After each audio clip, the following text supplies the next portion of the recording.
प्रधानमंत्री नरेंद्र मोदी ने आज उत्तर प्रदेश के वाराणसी में काशी विश्वनाथ धाम के पहले चरण का लोकार्पण किया।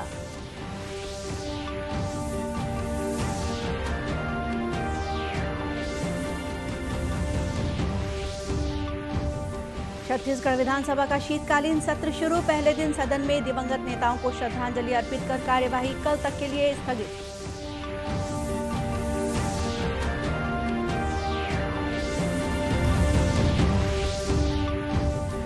राष्ट्रव्यापी टीकाकरण अभियान के तहत देश में अब तक 133 करोड़ 24 लाख कोरोना टीके लगाए जा चुके हैं।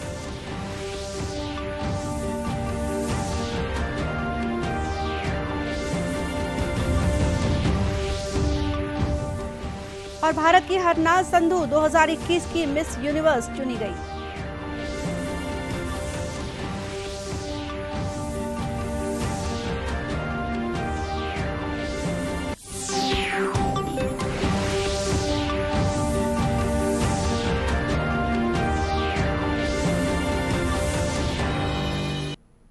नमस्कार, आप देख रहे हैं दूरदर्शन समाचार। मैं गोपा सान्याल। अब समाचार विस्तार से।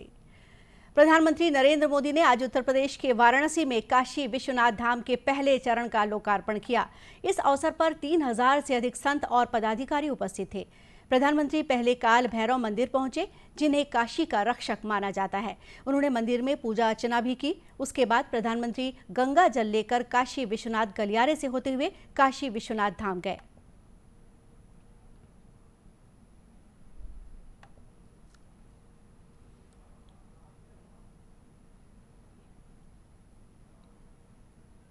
यहाँ पर सड़कों के किनारे प्रधानमंत्री नरेंद्र मोदी के दर्शन के लिए, उन्हें देखने के लिए आतुर है, स्वागत के लिए तैयार है।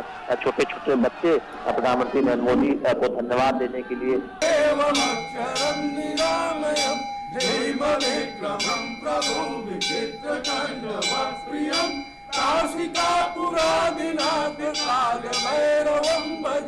भक्ति मुक्तिदायकं प्रशस्तचारु विग्रहम्।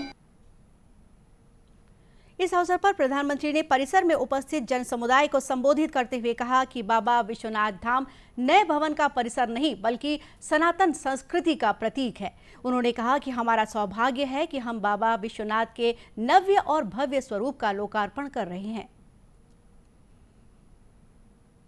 विश्वनाथ धाम परियोजना के पूरा होने से यहां हर किसी के लिए पहुंचना सुगम हो गया है। हमारे दिव्यांग भाई बहन, बुजुर्ग माता पिता सीधे बोर्ड से जेटी तक आएंगे। जेटी से घाट तक आने के लिए भी एस्केलेटर लगाए गए हैं। वहां से सीधे मंदिर तक आ सकेंगे। संकरे रास्तों की वजह से दर्शन के लिए जो घंटों तक का इंतजार करना पड़ा था, जो परेशानी होती थी, वो भी अब कम होगी। पहले यहां जो मंदिर क्षेत्र केवल 3000 वर्ग फीट में था, वो अब करीब 5 लाख वर्ग फीट का हो गया। गौरतलब है कि काशी विश्वनाथ धाम के पहले चरण का निर्माण कार्य 3 अरब 39 करोड़ रुपए की लागत से पूरा किया गया है। इस परियोजना से काशी विश्वनाथ मंदिर को सीधे गंगा घाट से जोड़ा गया है। परियोजना के पहले चरण में 23 भवनों का उद्घाटन किया गया। यहां रैंप, एस्केलेटर और अन्य सुविधाओं का भी प्रावधान किया गया है ताकि दिव्यांगजन और बुजुर्ग भी आसानी से बाबा विश्वनाथ के दर्शन कर सके। छत्तीसगढ़ विधानसभा के शीतकालीन सत्र के पहले दिन आज सदन में दिवंगत नेताओं को श्रद्धांजलि अर्पित की गई, जिसके बाद सदन की कार्यवाही कल तक के लिए स्थगित कर दी गई। सदन की कार्यवाही प्रारंभ होते ही विधानसभा अध्यक्ष डॉक्टर चरणदास महंत ने निधन का उल्लेख करते हुए दिवंगतों का जीवन परिचय दिया और उन्हें श्रद्धांजलि अर्पित की। इस दौरान वर्तमान छत्तीसगढ़ विधानसभा के सदस्य दिवंगत देवव्रत सिंह, पूर्व लोकसभा सांसद गोनील प्रसाद अनुरागी, पूर्व राज्य मंत्री राजेंद्र पाल सिंह भाटिया, पूर्व संसदीय सचिव युद्धवीर सिंह जुदेव, अविभाजित मध्य प्रदेश के पूर्व राज्य मंत्री मूलचंद खंडेलवाल, अविभाजित मध्य प्रदेश विधानसभा के पूर्व सदस्य मनु राम कच्छ और बीते 8 दिसंबर को हेलीकॉप्टर दुर्घटना में दिवंगत देश के CDS जनरल विपिन रावत, उनकी धर्मपत्नी मधुलिका रावत और शहीद जवानों को श्रद्धांजलि दी गई। सदन की कार्यवाही स्थगित होने के बाद मीडिया से बातचीत में मुख्यमंत्री भूपेश बघेल ने सभी दिवंगतों के परिवारजनों के प्रति संवेदना प्रकट करते हुए उन्हें श्रद्धांजलि अर्पित की।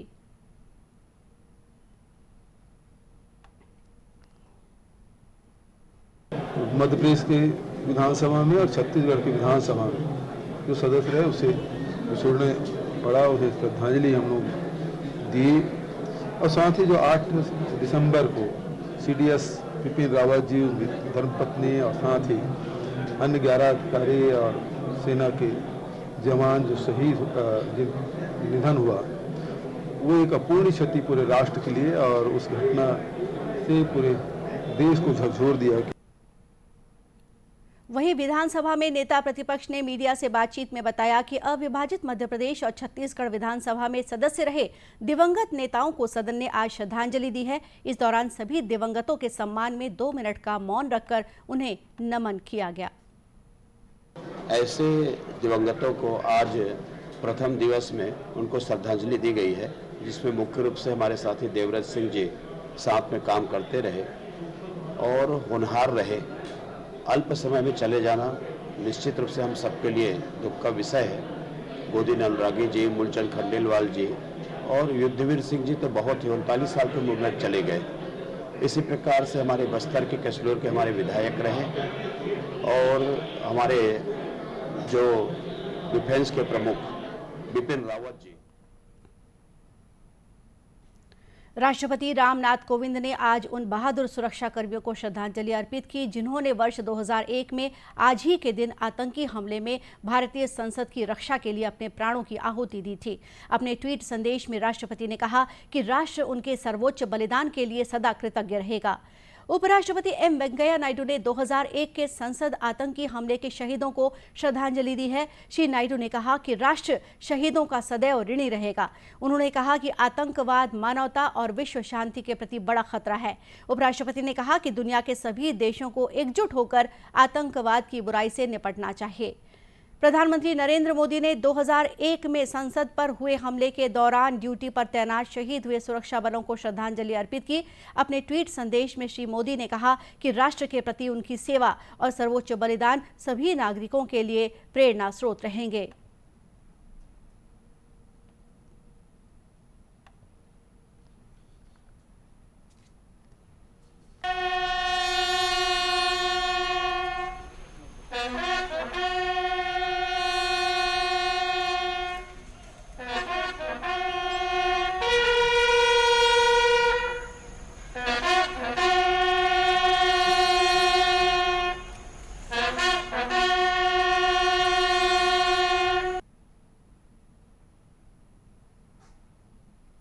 राष्ट्रव्यापी टीकाकरण अभियान के तहत देश में अब तक 133 करोड़ 24 लाख कोविड टीके लगाए जा चुके हैं। इस समय 91,456 लोगों का इलाज चल रहा है, जो कुल मामलों के 1% से भी कम है। स्वस्थ होने की दर 98.37% है, जो पिछले साल मार्च के बाद सबसे ज्यादा है। देश में अब तक 65 करोड़ 66 लाख कोविड नमूनों की जाँच की जा चुकी है। इधर छत्तीसगढ़ में पॉजिटिविटी दर 1% से भी कम है। प्रदेश में कल कोरोना संक्रमण के 25 नए मामले सामने आए हैं। वहीं 17 जिलों में कल कोरोना संक्रमण का नया मामला नहीं आया है। प्रदेश में अब तक 10,07,200 से अधिक कोरोना संक्रमित मरीज मिल चुके हैं। इनमें से 9,93,200 से अधिक मरीज स्वस्थ हो चुके हैं। वर्तमान में 379 कोरोना संक्रमित मरीजों का प्रदेश के विभिन्न अस्पतालों या होम आइसोलेशन में इलाज चल रहा है।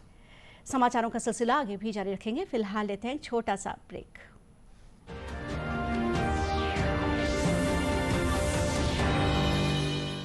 ये विशाल है ना, इसका सब प्रॉपर चलता है। कल उसके बैंक अकाउंट में 15,000 रुपए का फ्रॉड हुआ है, पता है?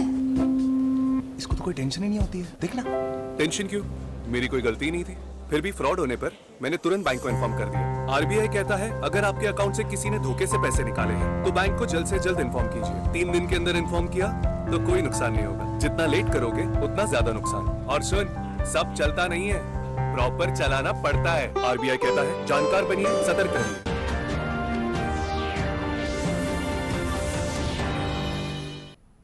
ब्रेक के बाद एक बार फिर स्वागत है आपका दूरदर्शन समाचार में।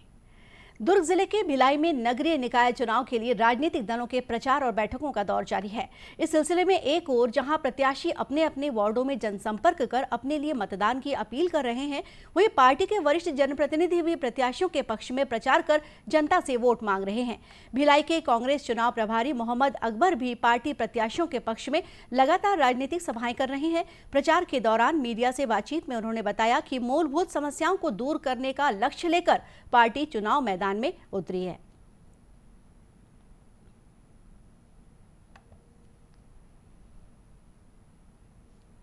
सत्तर वार्डों का ये यहाँ का जो चुनाव है 70 वार्डों में है। महापौर भी भिलाई स्टील प्लांट होने के कारण भी एक बहुत मतलब बड़ा हिस्सा इस चुनाव में शामिल हुआ है और कुल मिला के जो मूलभूत समस्याएं इस क्षेत्र की है उसको लेकर हम चुनाव मैदान में हैं। सबसे बड़ी बात यह है कि छत्तीसगढ़ में कांग्रेस की सरकार है और पार्षद और महापौर यदि कांग्रेस के जीतेंगे तो बहुत अधिक धनराशि विकास के कार्यों की होगी। मूलभूत जो सुविधाएं हैं वो पहले से जैसे राशन कार्ड हम दे रहे हैं, पीने का पानी, निस्तार का पानी, बच्चों के लिए स्कूल, आवागमन का सड़क, बिजली का कनेक्शन, पट्टा देने का भी वायदा भी कर दिया गया है। वहीं भाजपा के वरिष्ठ नेतागण भी पार्टी प्रत्याशी के पक्ष में सभाएं ले रहे हैं। साथ ही घर घर जाकर प्रत्याशी को जिताने के लिए जनता से अपील कर रहे हैं। भाजपा के भिलाई संगठन प्रभारी और महामंत्री भूपेंद्र सवन्नी ने राज्य सरकार पर जनता से वादाखिलाफी का आरोप लगाते हुए विकास के मुद्दे पर अपनी जीत का दावा किया है। कांग्रेस सरकार के 3 साल में जनता का पूरी तरह से मोह भंग हो चुका है और नगरीय क्षेत्रों में भी किसी प्रकार का कोई विकास कार्य नहीं हुआ है। भिलाई नगर निगम क्षेत्र में भी हम ये कांग्रेस से पूछना चाहते हैं कि 3 सालों में उन्होंने क्या कार्य किया है। खाली यहाँ पर भ्रष्टाचार का बोलबाला रहा है, अराजकता रही है और जिसके कारण जनता भी तंग हो चुकी है और निश्चित रूप से भिलाई नगर निगम क्षेत्र में भारतीय जनता पार्टी को एक बड़ा बहुमत मिलने जा रहा है। गौरतलब है कि 70 वार्डों वाले भिलाई नगर निगम में कुल 4,07,624 मतदाता हैं, जिनमें 2,06,078 पुरुष और 2,01,534 महिला मतदाता है, जो 318 प्रत्याशियों के भाग्य का फैसला करेंगे। प्रदेश में समर्थन मूल्य पर धान खरीदी में लगातार तेजी आ रही है। रायगढ़ जिले के अलग अलग धान खरीदी केंद्रों में किसान अपना धान लेकर पहुंच रहे हैं। जिले में अब तक 87,580 मीट्रिक टन धान की खरीदी की जा चुकी है। खाद्य अधिकारी जीपी राठिया ने मीडिया से बातचीत में बताया कि जिले की सीमा से लगे ओडिशा से अवैध धान लाने के 3 मामले दर्ज किए गए हैं और लगातार निगरानी भी जारी है।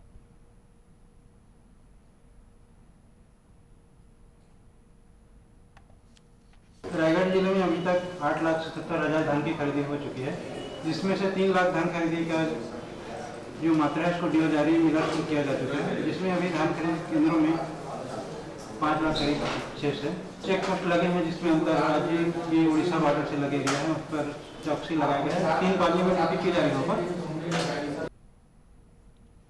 उन्होंने बताया कि समितियों में धान जाम होने से रोकने के लिए खरीदी के साथ उठाव का कार्य भी जारी है। इसके लिए अधिकारियों की टीम मिलरों से संपर्क में है। भारत की हरनाज संधू 2021 की मिस यूनिवर्स चुनी गई है। 21 वर्षीय हरनाज ने आज सुबह इजराइल के इलियट में आयोजित प्रतियोगिता में मिस यूनिवर्स का ताज जीता। हरनाज ने ताज हासिल करने के लिए पराग्वे और दक्षिण अफ्रीका की प्रतियोगियों को पीछे छोड़ दिया। मौजूदा मिस यूनिवर्स मैक्सिको की एंड्रिया मेजा ने अपनी उत्तराधिकारी को ताज पहनाया। भारत इससे पहले 2 बार यह प्रतिष्ठित ताज जीत चुका है। 1994 में सुष्मिता सेन और 2000 में लारा दत्ता मिस यूनिवर्स चुनी गई थी। चंडीगढ़ की हरनाज अब इन अतुल्य महिलाओं की श्रेणी में शामिल हो गई है। और इसी के साथ ये समाचार बुलेटिन यही समाप्त हुआ। विधानसभा समीक्षा थोड़ी ही देर में।